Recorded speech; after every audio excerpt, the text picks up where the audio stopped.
Everybody joining me today is Taylor Jones. He is the managing editor for the Auburn Wire, part of USA Today. We've got some recruiting to talk about here on the show today. Something I don't do a lot of, but after what Auburn did this past weekend, we must discuss it.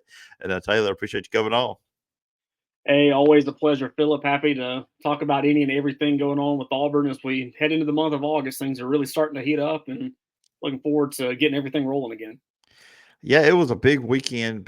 Really big cat weekend is extended into big cat week. It seems like we're still seeing commits come in for Auburn, some for 2026 and for 2025. But it really looked like, last year it was the weekend when Perry Thompson flipped Yeah, from Alabama to Auburn, and that's Hugh Freeze is starting a trend of this, flipping Alabama guys over to Auburn. But this time around, they went heavy on the defense. That's where a lot of these guys were coming from. yeah, a lot of really big guys to get excited for, and I know this year those guys aren't going to be there, but you look at two really key units.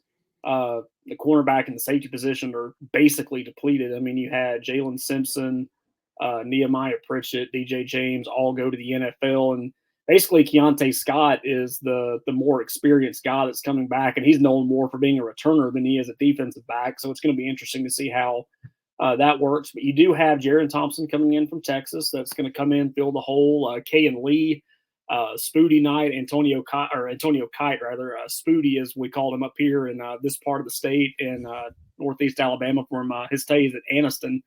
He's going to be vying for a spot on that defensive secondary as well.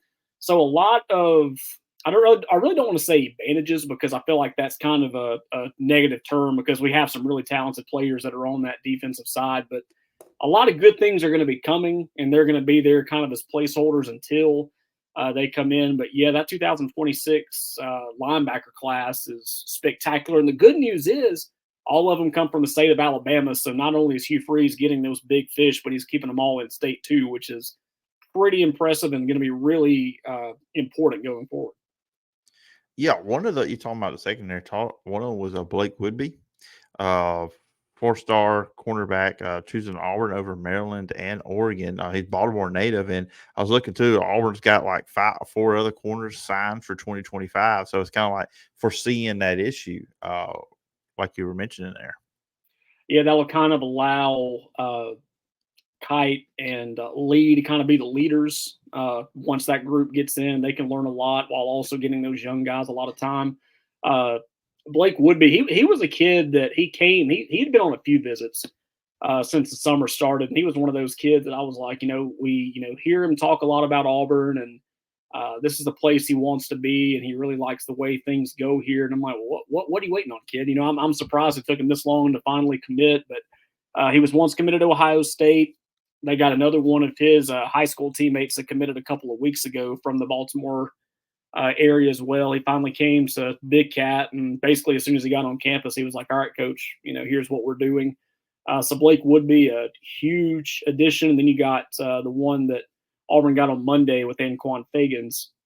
One of the two Thompson kids that Auburn's really eyeing later this week, Jared Smith, the state's top prospect on the defensive side of the ball, is going to be committing as well. So, maybe the Fegans commitment will allow Smith to come in, and that defense is going to be incredibly loaded in the next couple of years once they get in and get settled. Uh, Maybe some consistency in the coaching staff. Will we see McGriff, hang around for a little while? Will we see Charles Kelly and DJ Durkin stay around for a couple of years, which unfortunately has been, kind of a habit for Auburn. Coordinators don't really stay around for long, but maybe, these guys will, and the defense will really turn into a force in the next 3 or 4 years. Yeah, because they did add on the defense line for the next two, recruiting classes. For this one, Antonio Coleman 4-star they flipped over from Alabama. Of course, Sarah Land, so championship pedigree right there with 62 tackles, 22 tackles for losses, and 4 sacks. And that's kind of a big thing, too, because we saw that in the transfer portal. They hit that hard when it comes to defensive line. I mean, the defense line and offense line, but defense line for this conversation was really rebuilt through the portal, and that's why you're looking at like Hugh Freeze really changed that around. I mean, Phillip coming in from Indiana. You had Trill Carter from Texas, Kyron Crawford coming in from Arkansas State, and then Gage Keys from Kansas, and then also Isaiah Rates from Texas A&M. So replenishing that, but obviously because we know Hugh, and he's mentioned this at media days. I mean, he wants to build his team through the high school recruiting. He doesn't want to go the, I'll say it. We're in Alabama. I don't think I'll have to worry about anybody from Mississippi hearing me say this. The Lane Kiffin way of doing things, which is pretty much just load everything up through the portal. Hugh Freeze wants to kind of build it that way, and then when you look at the 2026 class they got in, guys coming in there, it seems like that's where he's leaning. He kind of like, I have to use the portal to build this part of my team for this year, but future wise, looking at it through the high school ranks. Yeah, he's kind of, right now his strategy is kind of in between Lane Kiffin and Dabo Swinney right now, because Yeah. Dabo refuses. Yeah. He's definitely not going to use the portal, and why should he? He's definitely done a lot of great things recruiting wise over at Clemson. But yeah, as we mentioned, I hate to use the term, but it is what it is, kind of a bandage, if you will, just to kind of get over what Auburn needs to get over until those high school recruits come in. And hopefully, it's still, July heading into August, and December, unfortunately, is still a few months away. And, hopefully things can continue to get better and we don't see, flux of people back off their commitment.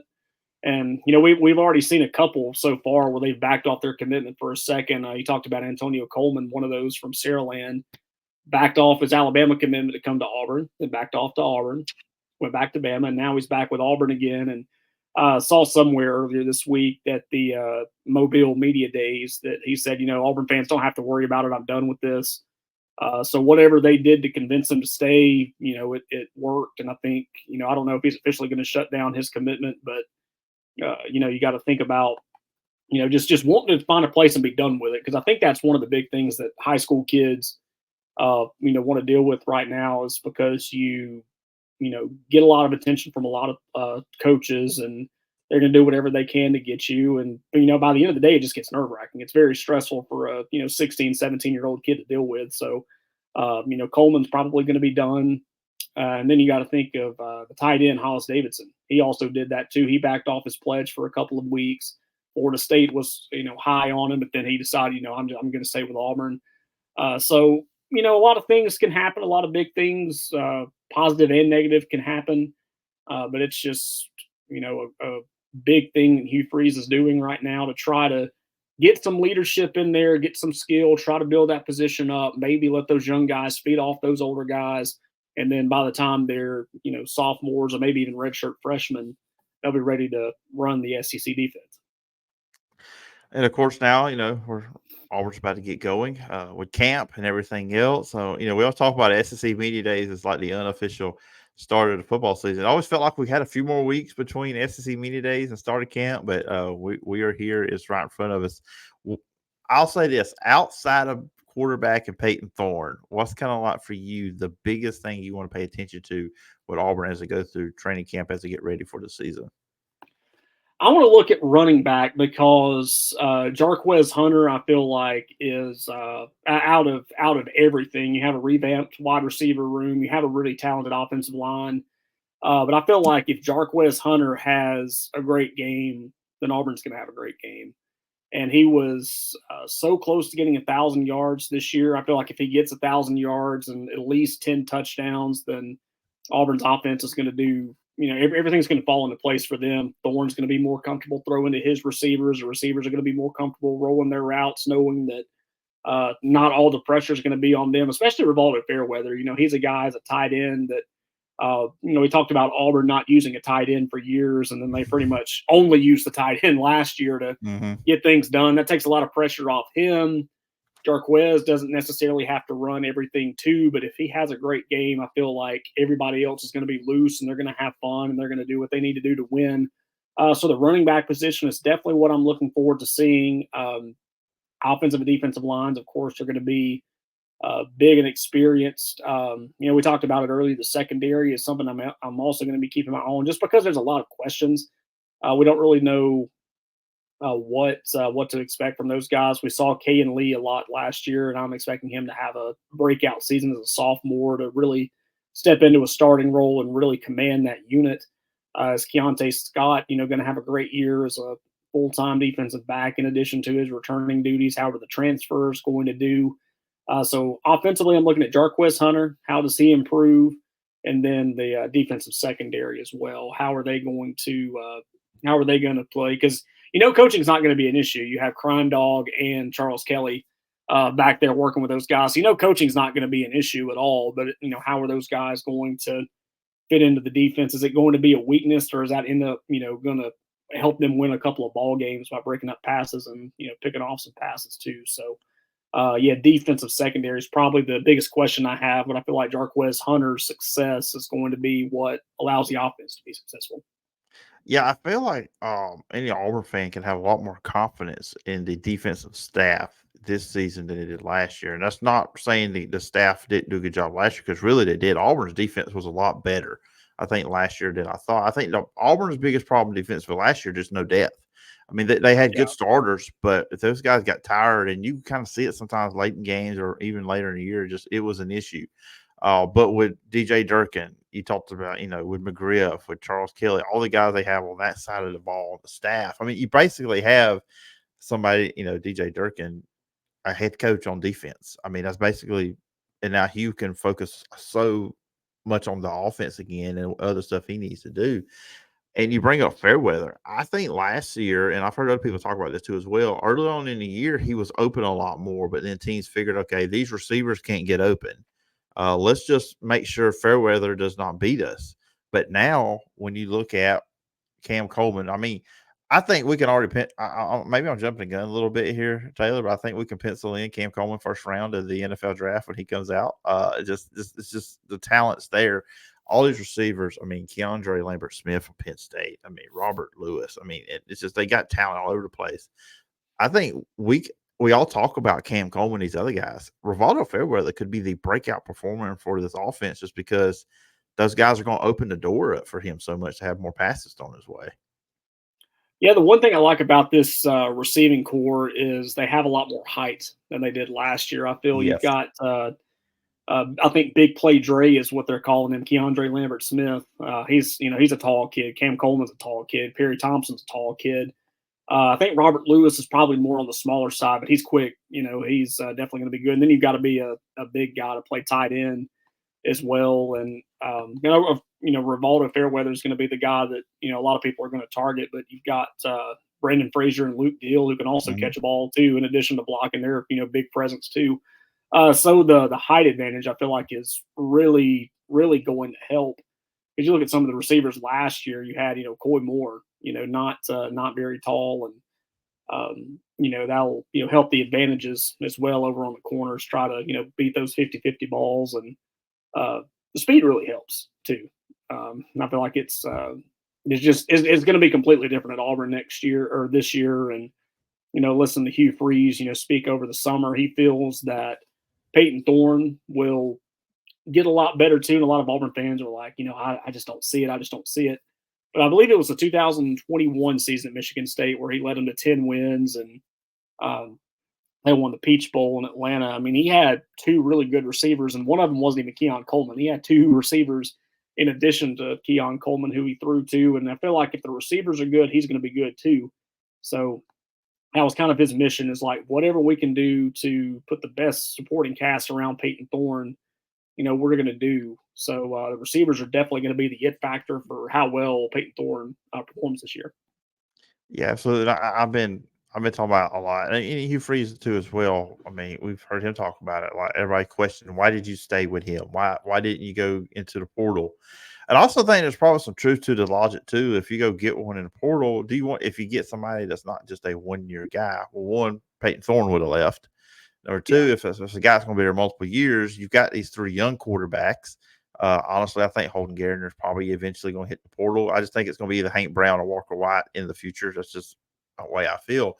But Payton Thorne, you're right. I mean, he showed when he has talent around him, he can play well. You got to think that the fact the receivers couldn't get open last year, a lot of times he held on to the ball too long. He was hesitant. That's probably why, because they're not getting open. So can you throw it to a spot thinking they're going to be open? No, there's probably going to be an interception. So now that you have that confidence, people that can get open can win one-on-ones. I feel like we're going to see Payton Thorne let the ball go a lot quicker and more precisely, and not be as hesitant as he was last year.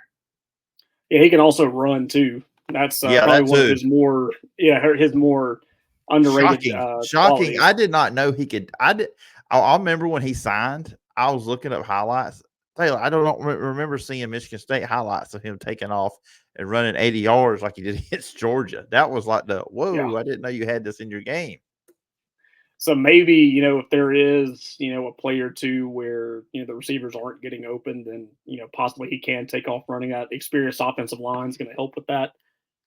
Percy Lewis, coming in at tackle, getting all those guys off his back, I think is really going to help too. So yeah, just trying to build the best team for Payton Thorne. Auburn fans are really going to be excited about what they see out of him and see him reach his potential because of how much help he's gotten so far this year. And working with the offensive coordinator Derek Nix, really doesn't help too.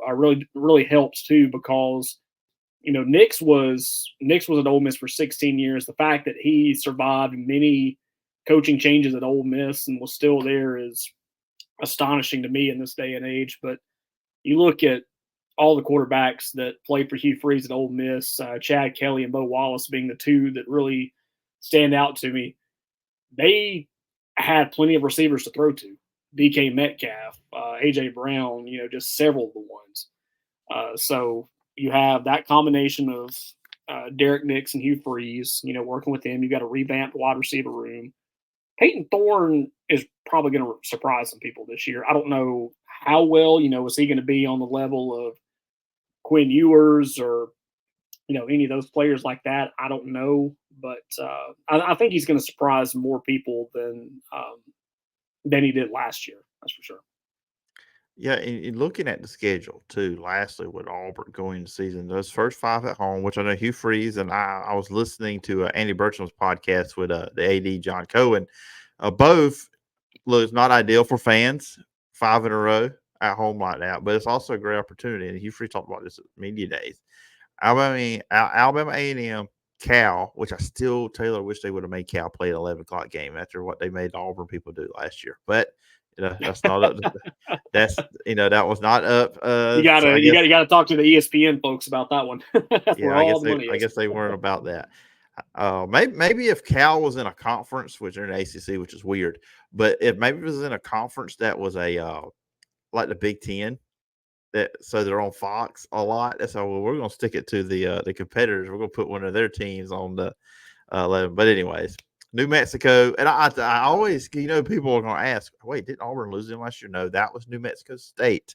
Everybody, this is not the same group of guys. And then Arkansas, who I'll be honest with you, I've even had people I've interviewed that cover Arkansas. I think the belief there is that Pittman will not be the coach midway through the season. That old Bobby Petrino maybe become the interim head coach. I say all that to say this: they should win those first 4. That Oklahoma game, Oklahoma's first road SEC game. If Auburn starts 5-0, that's huge. But I really feel like the Oklahoma game could very well be the most important game on Auburn's schedule. Because if they win that, I see 9-3 as a possibility. People have looked at me sideways when I say that, but Payton Thorne's just good, and they get off that 5-0 start, beat Oklahoma. I don't see why they can't do it.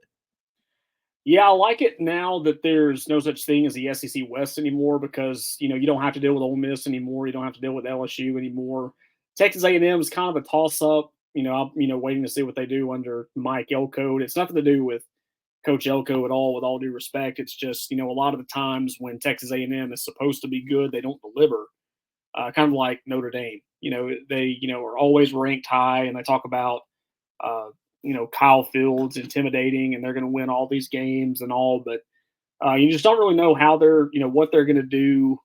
Georgia and Alabama, you just kind of, probably confident in Georgia that game's not going to go well, knowing you're going to play in Athens. I don't expect Alabama to drop off that much under Kalen DeBoer, but there could be a drop off there, and Auburn could get them. I think the only thing that keeps me from saying that Auburn would win that game is that it's in Tuscaloosa, and Auburn just does not do well over in Tuscaloosa, especially recently.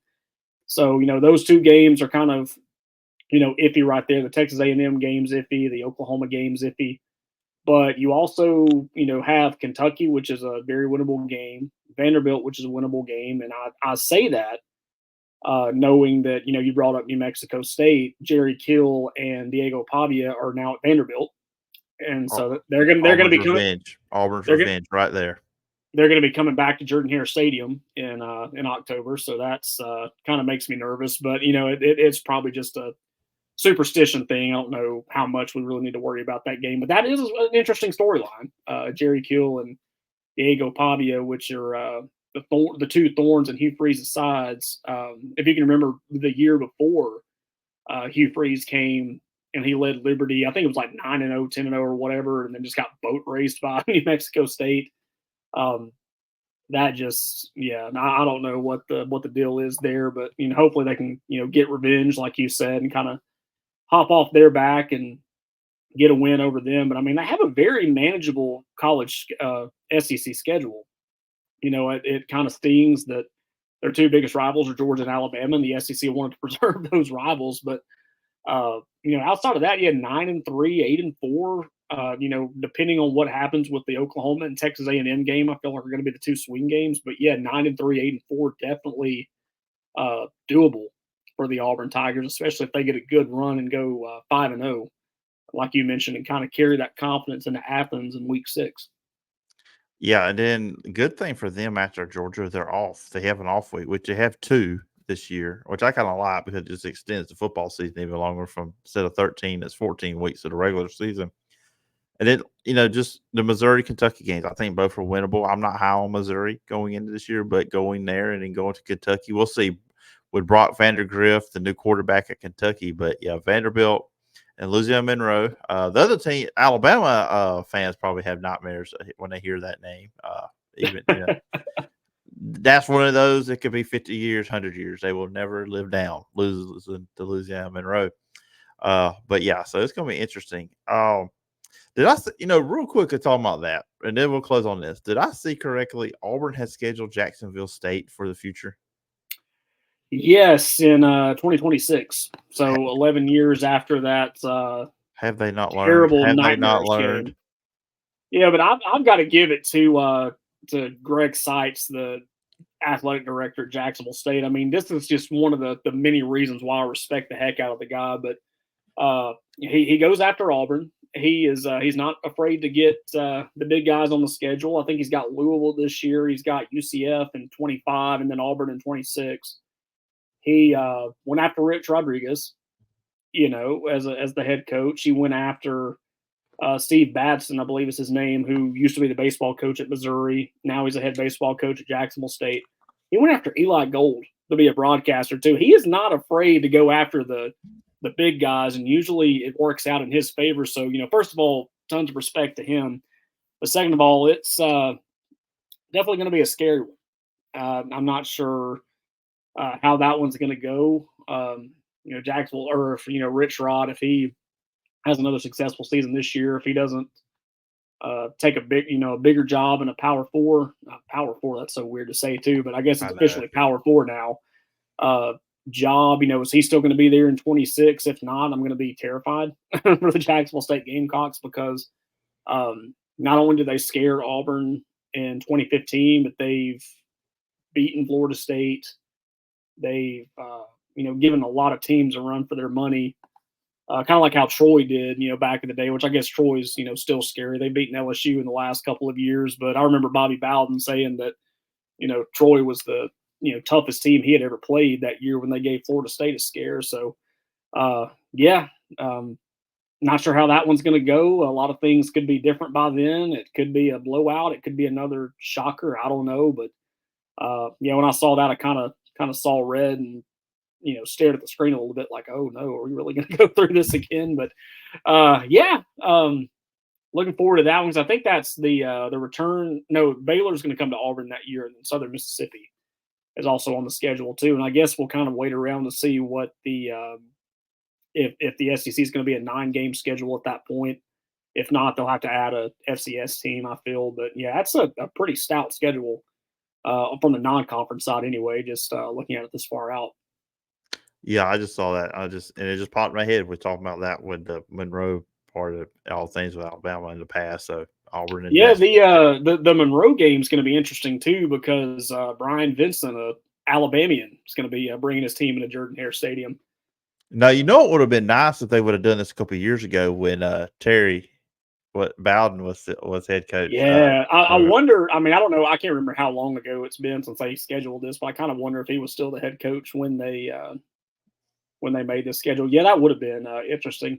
I know this is kind of off topic too, but Bryant Vincent and the ULM Warhawks are also going to be playing UAB this year too. So I wonder how much bad blood there is there if he's going to beat UAB and try to run up the score and try to say, "Hey, you chose Trent Dilfer over me? Are you kidding me?" But yeah, it's going to be fun to see Bryant Vincent come up here. I know he is a high school legend, especially across the state from you guys over in the Mobile Spanish Fort area, but. Yeah, that's going to be another interesting one to see him, a native Alabamian, coming home and setting up two big games against A&M and Alabama to close out the year. yeah, it's gonna be fun. Look, we're getting closer. High school football is around the corner. College football, pro football, all of it. So it's gonna be fun. And it's been fun, Taylor. As always, having you on talking all things Auburn. If the listeners and viewers will check it out, where can they find you? You can check us out at auburnwire.usatoday.com. We've got some football stuff coming out, of course, recruiting things that are coming out, but we're also following the Olympics really well. Suni Lee getting a gold medal earlier this week. So we're, of course, going to be talking about our favorite former gymnast, Suni Lee, and then everything else that may or may not come out of Big Cat Week this week. And then everything we can to preview the season upcoming on August 31st against Alabama A&M. So you can check us out at auburnwire.usatoday.com. You can also check us out on our social medias at the Auburn Wire on X, formerly Twitter, as AP Style would have us right. And Facebook as well. Just search Auburn Wire, and that's where you can see all of our posts on social media as well. All right. Everybody give Taylor a follow. Check out the Auburn Wire. They do great work over there. And Taylor, I appreciate the time, and I look forward to when we can do this again sometime down the road. Hey, it was a blast talking with you again, and we look forward to hopefully talking about some happy things going on this year down on the plains. Absolutely.